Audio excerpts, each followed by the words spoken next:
KJ Shine ടീച്ചർക്കെതിരെ മാത്രമല്ല വലിയ രീതിയിൽ സൈബർ ഇടങ്ങളിൽ അധിക്ഷേപം നേരിടുന്നു. പലരും നേരിടുന്നുണ്ട്. കഴിഞ്ഞ കുറേ കാലങ്ങളായി അതൊരു വലിയ ട്രെൻഡായി മാറിയിരിക്കുകയാണ്. എന്തെങ്കിലും ഒരു വിഷയം വന്നാൽ, എന്തെങ്കിലും ഒരു വാർത്ത വന്നു കഴിഞ്ഞാൽ അതിനെ ആ വാർത്തയ്ക്ക് നല്ലതല്ലാത്ത ഏതെങ്കിലും രീതിയിൽ ഒരാൾ അത് കമൻറ്റ് പറഞ്ഞാൽ, അല്ലെങ്കിൽ മറ്റുള്ളവർക്ക് ദഹിക്കാത്ത രീതിയിൽ ആരെങ്കിലും ഒരു അഭിപ്രായമോ കമൻറ്റോ, അതല്ലെങ്കിൽ ഇഷ്ടപ്പെടാത്തൊരു വ്യക്തിയെക്കുറിച്ചാണ് അത്തരത്തിലൊരു വാർത്ത വന്നതെങ്കിൽ ആ മനുഷ്യനെ അങ്ങ് കൊന്നു കളയുക എന്നുള്ളതാണ് സൈബർ ഇടത്തെ പല ആളുകളുടെയും ഒരു മെൻറ്റാലിറ്റി എന്ന് പറയുന്നത്. കഴിഞ്ഞ കുറേ ദിവസങ്ങളായി നമ്മൾ അതൊക്കെ കാണുന്നതാണ്. സൈബർ ബുള്ളിങ്ങിനോ സൈബർ ലിഞ്ചിങ്ങിനോ പ്രായമില്ല, ഭേദമില്ല, ജാതിയില്ല, മതമില്ല, ലിംഗമില്ല. ആരെയും ആർക്കും എന്തും വിളിച്ചു പറയാമെന്ന നിലയിലേക്ക് സൈബർ ഇടത്തിലെ ആളുകൾ എത്തിയിട്ടുണ്ട്. പക്ഷെ അവർക്കൊക്കെ ഒരു തിരിച്ചടി നേരിടുന്ന കാലം വരുമെന്നുള്ളത് അവർ ഓർമ്മിക്കേണ്ടതാണ്. കാരണം ഓരോ സൈബർ ഇടത്തിലും ഓരോന്ന് വിളിച്ചു പറയുമ്പോൾ അതിന് നിയമപരമായി മുന്നോട്ട് പോകുമ്പോൾ എന്തൊക്കെ നടപടി നേരിടും, തിരിച്ചടി ഏത് രീതിയിൽ കിട്ടും, പണി ഏത് രീതിയിൽ വരുമെന്ന് ആലോചിച്ച് വേണം ഇത്തരത്തിൽ മറ്റുള്ള ആളുകളെ സൈബർ ഇടത്തിൽ കൊണ്ടുപോയി കൊല്ലാൻ നോക്കുമ്പോൾ എന്ന് മാത്രം ഞാൻ ഓർമ്മിപ്പിക്കുകയാണ്. പറഞ്ഞു വന്നത് KJ ഷൈൻ ടീച്ചർക്കെതിരെ നടത്തിയ സൈബർ അധിക്ഷേപ കേസിൽ യൂട്യൂബർ KM ഷാജഹാൻ ഇന്നലെ പോലീസ് കസ്റ്റഡിയിലായിട്ടുണ്ട്. തിരുവനന്തപുരത്ത് വെച്ചാണ് പോലീസ് കസ്റ്റഡിയിലായത്. ആലുവയിൽ എത്തിച്ചിട്ടുണ്ട് അദ്ദേഹത്തെ. ഏതായാലും എന്താണ് ഇന്നലെ മുതൽ സംഭവിക്കുന്നത്? മിനിഞ്ഞാന്ന് ആലുവ ഓഫീസിൽ വിളിച്ചു വരുത്തി, സൈബർ ക്രൈം ഓഫീസിൽ വിളിച്ചു വരുത്തി ഷാജഹാനെ ചോദ്യം ചെയ്തിരുന്നു. അതിനുശേഷമാണ് ഇന്നലെ രാത്രി പെട്ടെന്ന് അദ്ദേഹത്തെ കസ്റ്റഡിയിലെടുക്കുന്നത് KM ഷാജഹാനെ. അപ്പോൾ ഇന്ന് പുലർച്ചയോടുകൂടി ആലുവയിൽ എത്തിച്ചിരിക്കുകയാണ്. KM ഉമേഷ് കൂടി ചേരുന്നുണ്ട് കൊച്ചിയിൽ നിന്ന്. ഗുഡ് മോർണിംഗ് കേരളത്തിനൊപ്പം. Umesh, good morning. Good morning Vinisha. Aluva crime ഓഫീസിന്റെ മുൻപിലാണ് എന്ന് മനസ്സിലാക്കുന്നു. ഷാജഹാനെ അവിടെ എത്തിച്ചല്ലേ?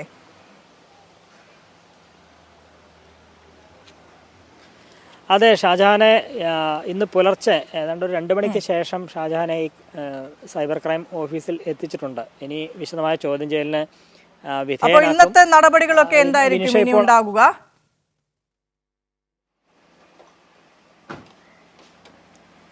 വിനിഷ, ഇനിയിപ്പോൾ ഈ ഷാജഹാന്റെ അറസ്റ്റ് ഔദ്യോഗികമായി രേഖപ്പെടുത്തുക എന്നുള്ളതാണ് ഏറ്റവും പ്രധാനപ്പെട്ട നടപടി. ഇതിലേറ്റവും പ്രധാനപ്പെട്ട കാര്യം ഇത്തരത്തിൽ ഈ വനിതകളെ, സ്ത്രീകളെ അധിക്ഷേപിക്കുക, ഈ സമൂഹ മാധ്യമങ്ങളിലൂടെയൊക്കെ തുടർച്ചയായി അധിക്ഷേപിച്ചാൽ ഒരു വിട്ടുവീഴ്ചയും അക്കാര്യത്തിൽ ഉണ്ടാകില്ല, പോലീസിൻ്റെ ഭാഗത്തുനിന്ന് ഉണ്ടാകില്ല എന്ന കൃത്യമായ സന്ദേശം കൂടിയാണ് ഈ ഷാജഹാനെതിരെയുള്ള ഈ നടപടി എന്ന് നമുക്ക് തീർത്ത് പറയാം. അതിന് കാരണം ഈ ഷാജഹാനെ യഥാർത്ഥത്തിൽ ബുധനാഴ്ച ഇവിടെ ചോദ്യം ചെയ്യാൻ വിളിപ്പിച്ചതാണ്. അന്ന് ഏതാണ്ട് 5 മണിക്കൂറിലേറെ ചോദ്യം ചെയ്തു. ആ ഘട്ടത്തിൽ ഷാജഹാൻ്റെ ഫോൺ അതിന് മുൻപ് തന്നെ പിടിച്ചെടുത്തതാണ്. ഒപ്പം ഈ അപവാദ വീഡിയോ എഡിറ്റ് ചെയ്ത് സൂക്ഷിച്ച ആ മെമ്മറി കാർഡും ഷാജഹാൻ പോലീസിന് കൈമാറുകയും ചെയ്തു. അതിനുശേഷം അത് കൂടുതൽ പരിശോധിക്കാം, ഷാജഹാൻ്റെ മൊഴി വിശദമായി പരിശോധിക്കാം. ഒപ്പം ഈ മെറ്റയിൽ നിന്ന് ഈ ഷാജഹാൻ്റെ സമൂഹ മാധ്യമ അക്കൗണ്ടുകളുടെയൊക്കെ വിശദമായ വിവരങ്ങൾ തേടിയിരുന്നു. ഷാജഹാൻ്റെ മാത്രമല്ല, ഇത്തരത്തിൽ അപവാദ പ്രചരണം നടത്തിയവരുടെയൊക്കെ വിവരങ്ങൾ ചോദിച്ചിട്ടുമുണ്ട്. അപ്പോൾ ആ വിശദാംശങ്ങളൊക്കെ ലഭിക്കുക, ഷാജഹാൻ്റെ മൊഴി പരിശോധിക്കുക, അതിനുശേഷം ഒരു നടപടിയിലേക്ക് പോവുക എന്നുള്ളതാണ് പോലീസ് തീരുമാനിച്ചിരുന്നത്. പക്ഷേ ഈ ഷാജഹാനെ സംബന്ധിച്ച് ഇങ്ങനെ കേസെടുത്തതിന് ശേഷം തുടർച്ചയായി അപവാദ വീഡിയോകൾ ഇദ്ദേഹം പ്രചരിപ്പിക്കുകയായിരുന്നു. ഇക്കാര്യം ചൂണ്ടിക്കാട്ടി KJ ഷൈൻ ടീച്ചർ ഇന്നലെ വീണ്ടും ഒരു പരാതി ഈ എറണാകുളം റൂറൽ സൈബർ പോലീസിന് നൽകുകയുണ്ടായി. ഇത്തരത്തിൽ കേസെടുത്തതിന് ശേഷവും തന്നെ അപകീർത്തിപ്പെടുത്തിക്കൊണ്ട്, മോശം ഭാഷയിൽ അധിക്ഷേപിച്ചുകൊണ്ട് ഇപ്പോഴും അയാൾ യൂട്യൂബ് വീഡിയോകൾ ചെയ്തുകൊണ്ടിരിക്കുകയാണ്. അതുകൊണ്ട് കർശനമായ നടപടി ഉണ്ടാകണമെന്നാവശ്യപ്പെട്ട് KJ ഷൈൻ ടീച്ചർ വീണ്ടും ഒരു പരാതി നൽകിയതിൻ്റെ അടിസ്ഥാനത്തിലാണ് രണ്ടാമതൊരു കേസ് കൂടി ഷാജഹാനെതിരെ രജിസ്റ്റർ ചെയ്യുകയും ഒരു നിമിഷം പോലും പാഴാക്കാതെ ഇന്നലെ രാത്രി തന്നെ പോലീസ് ഷാജഹാൻ്റെ തിരുവനന്തപുരത്തുള്ള വീട്ടിലെത്തിയ അയാളെ കയ്യോടെ പിടികൂടിയത്. തിരുവനന്തപുരത്തെ വീട്ടിൽ നിന്നും കസ്റ്റഡിയിലെടുത്ത ഷാജഹാനെ വൈദ്യപരിശോധനയ്ക്ക് അടക്കം വിധേയനാക്കിയതിന് ശേഷമാണ് തിരുവനന്തപുരത്ത് നിന്ന് എറണാകുളത്തേക്ക് തിരിച്ചത്. അങ്ങനെ പുലർച്ചെ 2 മണിക്ക് ശേഷം ഷാജഹാൻ ഇപ്പോൾ ഈ എൻ്റെ പുറകിൽ കാണുന്ന ഈ ആലുവ സൈബർ ക്രൈം പോലീസ് സ്റ്റേഷനിൽ ഷാജഹാനെ എത്തിച്ചു. ഇന്ന് മുഴുവൻ ചോദ്യം ചെയ്യലുണ്ടാകും എന്നാണ് മനസ്സിലാക്കുന്നത്. ഇതിനിടെ അറസ്റ്റും രേഖപ്പെടുത്തും.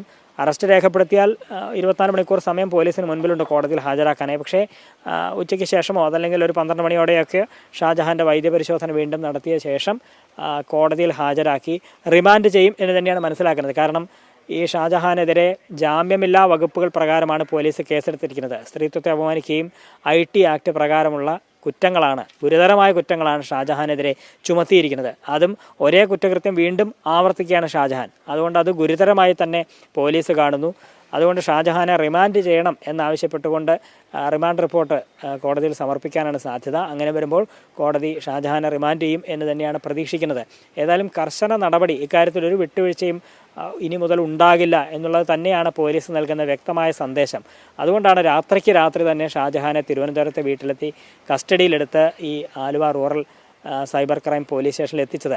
യഥാർത്ഥത്തിൽ ഷാജഹാനെ ഈ ബുധനാഴ്ച ചോദ്യത്തിന് ശേഷം തിങ്കളാഴ്ച വീണ്ടും വിളിപ്പിക്കാം എന്നാണ് കരുതിയിരുന്നത്. അങ്ങനെ ഘട്ടം ഘട്ടമായി ചോദ്യം ചെയ്യലിന് ശേഷം തെളിവുകൾ സമാഹരിച്ച ശേഷം അറസ്റ്റ് ചെയ്ത് നടപടിയിലേക്ക് പോവുക എന്നുള്ളതാണ് കരുതിയിരുന്നത്. പക്ഷേ ഷാജഹാൻ തന്നെ വീണ്ടും അപവാദം പ്രചരിപ്പിക്കുകയാണ്. ആദ്യമെടുത്ത കേസിനെ ഒന്നും വകവയ്ക്കാതെ തീർത്തും ലാഘവത്തോടെ സ്ത്രീത്വത്തെ അപമാനിക്കുന്നത് ഷാജഹാൻ തുടരുകയാണ് എന്നുള്ളത് തന്നെയാണ് ഷൈൻ ടീച്ചർ ചൂണ്ടിക്കാട്ടിയത്. പോലീസിനും അത് ബോധ്യപ്പെട്ടപ്പോൾ ഒരു നിമിഷം പോലും പാഴാക്കാതെ അയാളെ കസ്റ്റഡിയിലെടുത്തിപ്പോൾ ഇവിടെ എത്തിച്ചിട്ടുണ്ട്. ഇനി അറസ്റ്റ് ചെയ്ത് കോടതിയിൽ ഹാജരാക്കും. വിനിഷ. ഉമേഷ്, ഒരു സ്മാർട്ട് ഫോൺ കയ്യിലുള്ളവരെല്ലാം യൂട്യൂബർ ആകുന്നവരും മാധ്യമപ്രവർത്തകരാകുന്നവരും ഒക്കെ ഉള്ള ഒരു സ്ഥിതിവിശേഷമാണ്, ഒരു സാഹചര്യമാണ് നമ്മുടെ നാട്ടിൽ ഇപ്പോഴുള്ളത്.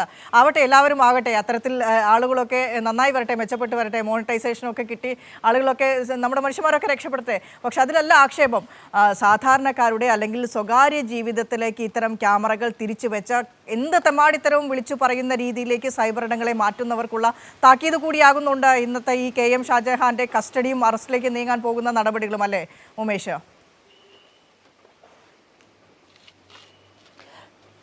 അതെ വിനീഷ, അതാണ് ഇപ്പോൾ സൂചിപ്പിച്ചതുപോലെ ഈ മൊബൈൽ ഫോൺ ഉണ്ടെങ്കിൽ ആർക്കും എന്തും ചെയ്യാം എന്നുള്ളൊരു നിലയുണ്ടാകരുത് എന്നുള്ളത് തന്നെയാണ് പോലീസ് തീർത്ത് പറയുന്നത്. നല്ല കാര്യങ്ങൾക്ക് വേണ്ടി വിനിയോഗിക്കുന്നതിൽ തെറ്റില്ല. പക്ഷേ ഇത് സ്ത്രീത്വത്തെ അധിക്ഷേപിക്കുകയാണ്. അതും ഒരു തവണയല്ല, തുടർച്ചയായി ഒരേ കാര്യം, കുറ്റകൃത്യം ആവർത്തിക്കുകയാണ്. അതൊരു തരത്തിലും അനുവദിക്കാവുന്നതല്ല എന്നുള്ളത് തന്നെയാണ് പോലീസ് പറയുന്നത്. അതുകൊണ്ടാണ് ഇനി ഒരു വിട്ടുവീഴ്ചയും വേണ്ടതില്ല എന്ന് ചൂണ്ടിക്കാട്ടി കസ്റ്റഡിയിലെടുത്തുകൊണ്ട് തന്നെ ഷാജഹാനെതിരെ ഇത്തരമൊരു നടപടിയിലേക്ക് പോലീസ് പോയത്. ഇത് ഷാജഹാൻ മാത്രമല്ല, ഇതിൽ ഒന്നാം പ്രതി എന്ന് പറയുന്നത് കോൺഗ്രസിൻ്റെ തന്നെ പറവൂരിലെ കോൺഗ്രസിൻ്റെ നേതാവായ ഗോപാലകൃഷ്ണനാണ്. അയാൾ ഇപ്പോഴും ഒളിവിൽ തുടരുകയാണ് എന്നുള്ളതാണ്. പോലീസിന് മുൻകൂർ ജാമ്യാപേക്ഷ, ഇയാൾ അറസ്റ്റ് ഭയന്നുകൊണ്ടൊരു മുൻകൂർ ജാമ്യാപേക്ഷയും കോടതിയിൽ സമർപ്പിച്ചിരുന്നു. ആ മുൻകൂർ ജാമ്യാപേക്ഷയിൽ കോടതി പോലീസിനോട് റിപ്പോർട്ട് തേടിയിട്ടുമുണ്ട്. സ്വാഭാവികമായും അതിലൊരു കോടതി തീരുമാനം വന്ന ശേഷം മാത്രമേ പോലീസ് ഒരു നടപടിയിലേക്ക് പോകൂ എന്നാണ് മനസ്സിലാക്കുന്നത്. കാരണം അത് അങ്ങനെയാണ് സാധാരണ ചെയ്തു വരാറുള്ളത്. ഒരാൾ മുൻകൂർ ജാമ്യാപേക്ഷ കൊടുത്താൽ കോടതി പറഞ്ഞതിൻ്റെ അടിസ്ഥാനത്തിൽ തുടർ നടപടിയിലേക്ക് പോവുക എന്നുള്ളതാണ് പോലീസ് സ്വീകരിക്കാറുള്ള നടപടി. ഇല്ലെങ്കിൽ ഗോപാലകൃഷ്ണനെയും കണ്ടെത്തി ഇത്തരത്തിൽ അറസ്റ്റ് ചെയ്യുമായിരുന്നു. പക്ഷേ ഇപ്പോൾ അയാളുടെ മുൻകൂർ ജാമ്യാപേക്ഷ അതിന് തൽക്കാലത്തേക്കൊരു തടസ്സമുണ്ട്. അതുകൊണ്ട് അതിലെന്താണ് കോടതി പറയുന്നത് എന്നതനുസരിച്ചായിരിക്കും ഗോപാലകൃഷ്ണനെതിരെയും നടപടി ഉണ്ടാവുക. ഏതായാലും ഗോപാലകൃഷ്ണനെതിരെയും സമാനമായ നടപടിക്ക് തന്നെയാണ് സാധ്യത. കാരണം അയാൾക്കെതിരെയും ജാമ്യമില്ലാ വകുപ്പുകൾ പ്രകാരം, ഇതേ വകുപ്പുകൾ പ്രകാരം തന്നെയാണ് കേസെടുത്തിരിക്കുന്നത്. ഈ തനിക്കെതിരായ അപവാദ പ്രചരണത്തിന് തുടക്കമിട്ടത് ഗോപാലകൃഷ്ണനും ഷാജഹാനുമാണ് എന്ന് ഷൈൻ ടീച്ചർ നൽകിയ പരാതിയിൽ ചൂണ്ടിക്കാട്ടിയിരുന്നു. അതുമായി ബന്ധപ്പെട്ട തെളിവുകളും കൈമാറിയിരുന്നു. ഷാജഹാൻ ആ കുറ്റകൃത്യം ആവർത്തിക്കുകയും ചെയ്തു. അതുകൊണ്ടാണ് ഷാജഹാനെതിരെ ഉടൻ നടപടി ഉണ്ടായത്. ഇനി ഗോപാലകൃഷ്ണനെയും നോട്ടീസൊക്കെ നൽകി വിളിച്ചു വരുത്താനിരുന്നതാണ്. പക്ഷേ അയാൾ മുൻകൂർ ജാമ്യാപേക്ഷ സമർപ്പിച്ച സാഹചര്യത്തിൽ ഇനി ആ മുൻകൂർ ജാമ്യാപേക്ഷ എതിർത്തുകൊണ്ട് കോടതിയിൽ ഒരു റിപ്പോർട്ട് സമർപ്പിക്കാനാണ് പോലീസ് തീരുമാനിച്ചിട്ടുള്ളത്. ഇതുകൂടാതെ മറ്റൊരു പ്രധാനപ്പെട്ട കാര്യം, ഇത്തരത്തിലുള്ള അപവാദം പ്രചരിപ്പിച്ച നിരവധി പേർ, അത് കോൺഗ്രസ് അനുഭാവികളാണ്, കോൺഗ്രസ് പ്രവർത്തകരുണ്ട്, അറിയപ്പെടുന്നവരുണ്ട്. അതിൽ പലരെയും ഈ ആലുവ പോലീസ് സ്റ്റേഷനിലേക്ക് വിളിച്ചു വരുത്തി അവരുടെയൊക്കെ ഫോൺ പിടിച്ചെടുത്തു എന്നുള്ളതാണ്. ഏതാണ്ട് 50ഓളം ഫോണുകൾ പോലീസ് പിടിച്ചെടുത്തിട്ടുണ്ട്. അതൊരു പ്രധാനപ്പെട്ട നടപടിയാണ്. കാരണം ഇങ്ങനെ ആരെങ്കിലും ഇനി ചെയ്യാൻ ഉദ്ദേശിക്കുന്നുണ്ടെങ്കിൽ പോലീസ് നടപടി ഉണ്ടാകും എന്ന് ഉറപ്പാണ് എന്ന് അറിയിക്കാൻ വേണ്ടി കൂടിയാണ് ഇക്കാര്യം കൂടി പങ്കുവച്ചത്. അങ്ങനെ പോലീസ് കർശനമായ നടപടി ഇക്കാര്യത്തിൽ സ്വീകരിക്കുന്നുണ്ട്. ഒരു തരത്തിലും സ്ത്രീകളെ അധിക്ഷേപിച്ചുകൊണ്ട് ആർക്കും എന്തും ചെയ്യാം എന്നുള്ള നിലയുണ്ടാകരുത് എന്നുള്ളത് തന്നെയാണ് പോലീസ് ഉറപ്പിച്ചു പറയുന്നത്.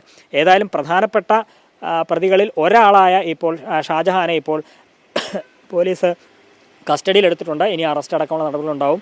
മറ്റുള്ള പ്രതികൾക്കെതിരെയും വിട്ടുവീഴ്ചയില്ലാത്ത നടപടി തന്നെ പോലീസിൻ്റെ ഭാഗത്തു നിന്ന് ഉണ്ടാവുകയും ചെയ്യും. വിനിഷ.